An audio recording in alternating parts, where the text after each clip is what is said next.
ധന്യ, ഈ പഴയ കോമഡി സ്കിറ്റുകളിലൊക്കെ നമ്മുടെ ജീവിത നിലവാരത്തെ പരിഹസിക്കാനായിട്ട് ചിത്രീകരിക്കുന്നത് എങ്ങനെയാണെന്ന് വെച്ചാൽ, ഏതെങ്കിലും ഒരു സായിപ്പ് വരുന്നു, എന്നിട്ട് അമേരിക്കൻ സ്റ്റാൻഡേർഡും ഇന്ത്യൻ സ്റ്റാൻഡേർഡുമായിട്ട് അങ്ങ് കമ്പയർ ചെയ്ത് കളയും.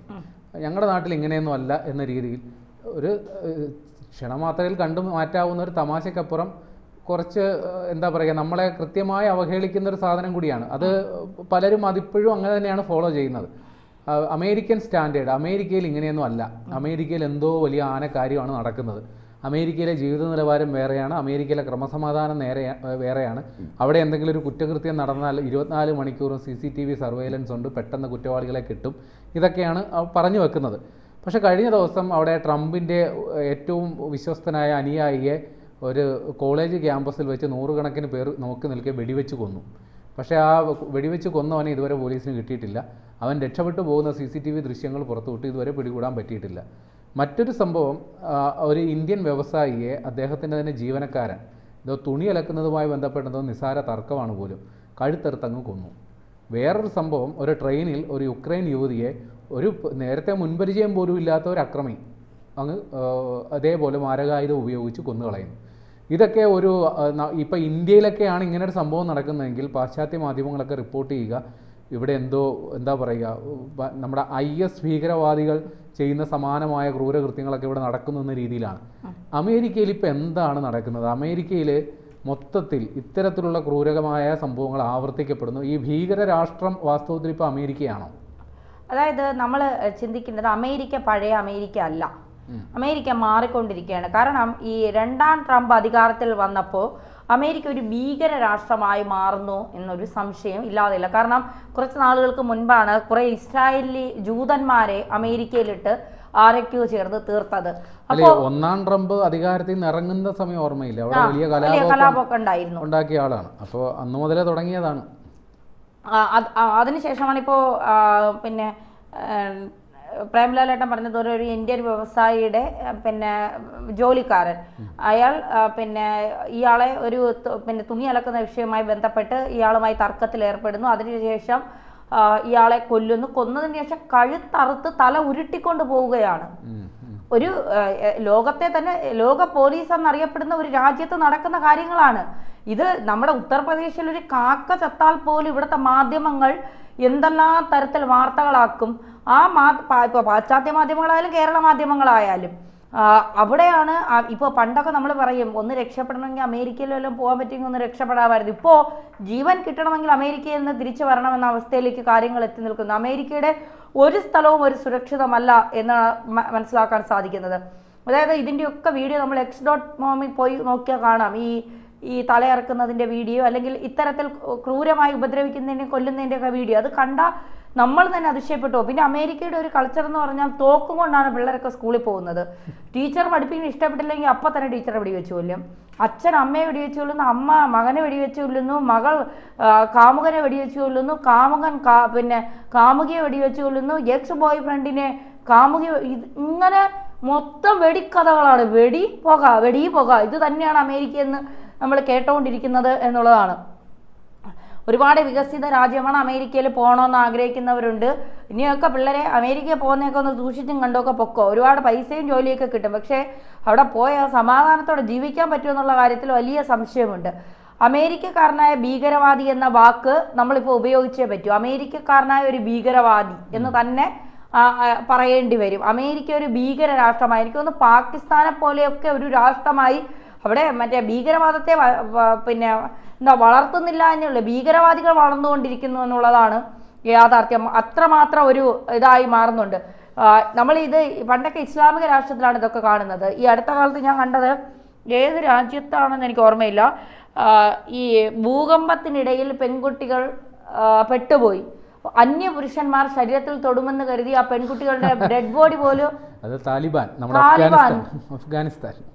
ഞാൻ അതിശയിച്ചു. അപ്പൊ ഇവരുടെ ജീവനക്കാളിലും വലുതാണോ മരിച്ചു കിടക്കുന്ന ഇവരുടെ ശരീരത്തിൽ ഏതെങ്കിലും അന്യപുരുഷൻ തൊട്ടുക? ഇതൊക്കെ നമ്മൾ ഇസ്ലാമിക രാജ്യത്ത് കണ്ടിട്ടുണ്ട്. മുഖം കാണിച്ചാലോ അല്ലെങ്കിൽ സ്ലീവ്ലെസ് ഡ്രസ്സ് ഇട്ടാലോ ഒക്കെ വന്ന് കൊന്നു കളയുന്ന ഒരു രീതിയൊക്കെ ഇപ്പോഴും ഇസ്ലാമിക താലിബാനൊക്കെ ഇപ്പോഴും എന്താ പറയുക, പഴയ ആ ഒരു നിയമത്തിൽ തന്നെ നിൽക്കുന്നുണ്ട്. പാട്ട് കേൾക്കാൻ പാടില്ല, അടുക്കളയിൽ ജനൽ ഉണ്ടാവാൻ പാടില്ല എന്നാണ് അവരുടെ പുതിയ നിയമം. അപ്പോൾ സ്ത്രീകൾ പുറത്തിറങ്ങാൻ പാടില്ല, പിന്നെ പഠിക്കാൻ പാടില്ല, ഒരേ ക്ലാസ് റൂമിലിരുന്ന് പഠിക്കാൻ പാടില്ല ആണും പെണ്ണും. അപ്പോൾ അതായത് സ്ത്രീ എന്ന് പറയുന്നത് കുട്ടികളെ ഉണ്ടാക്കാനും പുരുഷന്മാർക്ക് സുഖം നൽകുന്ന ഒരു എന്താ പറയുന്ന ഒരു സാധനം മാത്രമാണ്. ബാക്കിയൊന്നും സ്ത്രീയെ കൊള്ളില്ല എന്നുള്ളൊരു ഇസ്ലാമിക രാജ്യത്ത് പൊതുവേ അങ്ങനെ ഒരു നിയമം കൊണ്ട് നടക്കുന്ന ആളുകളാണ്. അപ്പോൾ അത് നമുക്ക് ഓക്കെ, അവരങ്ങനെയുള്ള നിയമം പാലിക്കുന്നവരാണ്, അത് ശരിയാണെന്നല്ല പറയുന്നത്. പക്ഷേ അമേരിക്കയെ സംബന്ധിച്ചത് അങ്ങനെയല്ല. അമേരിക്കയുടെ മാധ്യമങ്ങൾ തന്നെ ഇതൊക്കെ മുക്കുകയാണ്, ഇതൊന്നും വാർത്തയാക്കുന്നില്ല. അവരൊക്കെ ഇതങ്ങ് കണ്ടിട്ട് വേറെ എന്നിട്ട് റഷ്യയിൽ നിന്ന് എണ്ണ വാങ്ങണ്ട, ഞങ്ങളെ ഇഷ്ടം പോലെ എണ്ണയുണ്ട്, ഞങ്ങൾ തരാം. പിന്നെ ഗാൽവാൻ വിഷയം, പിന്നെ ചൈനയിലെ വിഷയം, അങ്ങനെ മറ്റ് ഇസ്രായേൽ ഇറാൻ വിഷയം, ഖത്തറിലെ വിഷയമൊക്കെ എടുത്തിട്ട് അങ്ങ് അലക്കുകയാണ്. ഇവരുടെ രാജ്യത്ത് നടക്കുന്നതെന്ന് ഇവർ പുറത്ത് പറയുന്നില്ല, അതൊക്കെ മുക്കുകയാണ്. ഇതുപോലെ തന്നെ വർഷങ്ങൾക്ക് മുമ്പ്, ഒരു 6-7 കൊല്ലം മുമ്പ് മനുഷ്യരുടെ കഴുത്തറുത്ത് കൊല്ലുന്ന ദൃശ്യങ്ങൾ ഒരു സമയത്ത് സ്ഥിരമായിട്ട് വരുമായിരുന്നു. അതായത് പിന്നെ ഒരു ചന്ദ്രനാഗമല്ലയ്യ എന്ന് പറയുന്ന ഒരു മനുഷ്യനും മകനും ഭാര്യയും കണ്ടുകൊണ്ട് നിൽക്കുകയാണ്. അതിക്രൂരമായിട്ട് അയാളെ തല്ലിച്ചതച്ച്, ഈ ചന്ദ്രനാഗമല്ലയ്യ എന്ന് പറയുന്ന അയാളെ തല്ലിച്ചതച്ച് പിച്ചാത്തി കൊണ്ട് തല അറുത്തെടുക്കുന്നത്, എന്നിട്ട് റോഡിലോട്ടിട്ട് ഉരുട്ടി വിടുകയാണ്. അപ്പോൾ ഇങ്ങനെയൊക്കെയുള്ള ദൃശ്യങ്ങൾ പലപ്പോഴും നമ്മൾ കണ്ടിട്ടുണ്ട്. അതായത് ഈ ഇസ്ലാമിക രാജ്യങ്ങളിൽ മരിച്ചാൽ പോലും പിന്നെ ഖബറടത്തിലേക്ക് സ്ത്രീകൾക്ക് പോകാൻ അനുവാദമില്ല. അങ്ങനെയൊക്കെയുള്ള പല സംഭവങ്ങളും ഉണ്ട്. അവിടെ നിന്നെല്ലാം ഇപ്പോൾ ആ രാജ്യങ്ങളൊക്കെ സേഫാണ്. അമേരിക്ക ഒട്ടും സേഫ് അല്ല എന്നാണ് ഇപ്പോൾ പുറത്തു വരുന്ന വിവരങ്ങൾ അനുസരിച്ച് നമുക്ക് മനസ്സിലാക്കുന്നത്. ലോകത്തൊട്ടും സേഫ് ഇല്ലാത്ത രാജ്യമായിട്ട് മാറുകയാണ് അമേരിക്ക. ആഫ്രിക്കയിൽ നമുക്ക് പോവാം, വേണമെങ്കിൽ ഇറാഖിൽ പോവാം, ഇറാനിൽ പോവാം, താലിബാനി വരെ പോവാം. പക്ഷെ അമേരിക്കയിലോട്ട് ഇപ്പോൾ പോകാൻ പറ്റാത്ത ഒരു അവസ്ഥയിലേക്ക് അമേരിക്ക മാറിയിരിക്കുന്നു. ട്രംപ് വലിയ രീതിയിൽ ഇതിൽ കോൺട്രിബ്യൂട്ട് ചെയ്യുന്നുണ്ട്. കാര്യം ഈ ട്രംപ് കടുത്ത വർഗീയവാദിയാണ്. അല്ലെങ്കിൽ ഈ വർഗീയവാദിയല്ല, വംശീയവാദി അങ്ങനെ പറയണം. ഈ വെളുത്ത വർഗ്ഗക്കാർക്ക് എന്തോ വലിയ പദവിയുണ്ട്, അല്ലെങ്കിൽ എന്തോ വലിയ സവിശേഷ അധികാരമുണ്ട് എന്നൊക്കെ ചിന്തിക്കുന്ന ഒരാളാണ് ട്രംപ്. അപ്പോൾ അദ്ദേഹം അധികാരത്തിൽ വന്നതിന് ശേഷം ഈ വംശീയ വെറി അവിടെ വല്ലാണ്ട് കൂടിയിട്ടുണ്ട്. അതുമാത്രമല്ല, അമേരിക്കക്കാർ മാത്രമാണ് അമേരിക്കയിൽ നിൽക്കേണ്ടത്, മറ്റുള്ളവരെയൊക്കെ അടിച്ച് പുറത്താക്കണം എന്ന് വാദിക്കുന്ന ആളാണ് ട്രംപ്. അവിടെ പ്രത്യേകിച്ച് ഈ ട്രംപ് ഈ മുസ്ലിം രാഷ്ട്രങ്ങളെ പ്രത്യേകമായി ഭീകരവാദ രാഷ്ട്രങ്ങളായിട്ട്, അതായത് അത് മുസ്ലിം രാഷ്ട്രങ്ങളായതുകൊണ്ട് മാത്രം ഭീകരവാദ രാഷ്ട്രങ്ങളായിട്ട് ചിത്രീകരിച്ച് ലിസ്റ്റ് വരെ തയ്യാറാക്കിയിട്ടുള്ള ആളാണ് ട്രംപിൻ്റെ ആദ്യ ഭരണകാലത്ത്.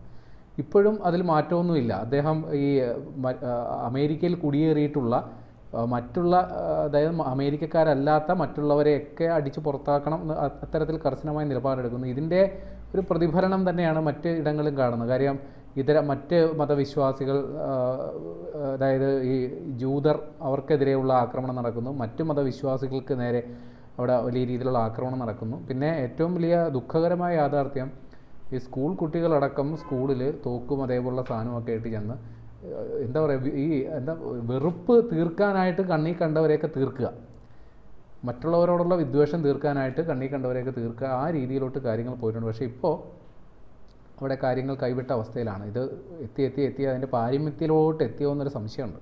തീർച്ചയായിട്ടും അമേരിക്ക ഒട്ടും സേഫ് അല്ല. ഇപ്പോൾ അവിടെ നിന്ന് ഇന്ത്യയിൽ നിന്ന് അമേരിക്കയിലൊക്കെ പോയി അവിടെ നിന്ന് ഇങ്ങോട്ടേക്ക് പണം അയക്കുമ്പോൾ ഇന്ത്യ വലിയ എക്കണോമിക് ഗ്രോത്ത് ഒക്കെ ആവുമായിരിക്കും. പക്ഷേ ഒരു ഭീകര രാഷ്ട്രമായി മാറിക്കൊണ്ടിരിക്കുന്ന അമേരിക്കയെ ഒട്ടും സേഫ് അല്ല എന്ന് ഇവിടെ നിന്ന് പോകുന്ന ആളുകൾ ഒന്ന് തിരിച്ചറിഞ്ഞ് നല്ലതായിരിക്കും. കാരണം എന്തെന്ന് വെച്ചാൽ ഈ ട്രെയിനിൽ 23 വയസ്സുകാരിയായ പെൺകുട്ടിയെ അതിക്രൂരമായി കഴുത്തറുത്ത് കൊന്നിട്ടിട്ട് തൊട്ടടുത്തിരിക്കുന്ന ആൾ തിരിഞ്ഞു പോലും നോക്കിയിട്ടില്ല. അവിടുത്തെ സ്ഥിതി അങ്ങനെയാണ്. ഒരാളെ കൊന്നാൽ ആ കൊന്നവൻ അവിടെ കിടക്കും, പോവേണ്ടവർ പൊക്കോണ്ടേയിരിക്കും, അവരുടെ യാത്രകളൊന്നും നിലയ്ക്കുന്നില്ല എന്നുള്ളതാണ്. കേരളത്തിലോ ഇന്ത്യയിലോ ആണെങ്കിൽ അങ്ങനെയല്ല, ആൾ കൂടും, അതിനെന്തെങ്കിലുമൊക്കെ ആശുപത്രിയിൽ കൊണ്ടുപോകേണ്ട സംവിധാനമാണെങ്കിൽ അതെങ്കിലും നോക്കും, അല്ലെങ്കിൽ ഉടനെ പോലീസ് എത്തും. ഇവിടെ അത്തരത്തിലുള്ള ചത്ത് കഴിഞ്ഞ് ഒരു 4-5 മണിക്കൂർ കഴിയുമ്പോഴായിരിക്കും കൊന്നതാരാണെന്നും ചത്തതാരാണെന്നും ഒക്കെ തിരിച്ചറിയുന്നത്. അതുകൊണ്ട് ലോക പോലീസ് എന്നൊക്കെയുള്ള പറച്ചിൽ മാത്രമേ ഉള്ളൂ. പഴയ അമേരിക്ക അല്ല, ഇപ്പോൾ ഒട്ടും സേഫ് അല്ല.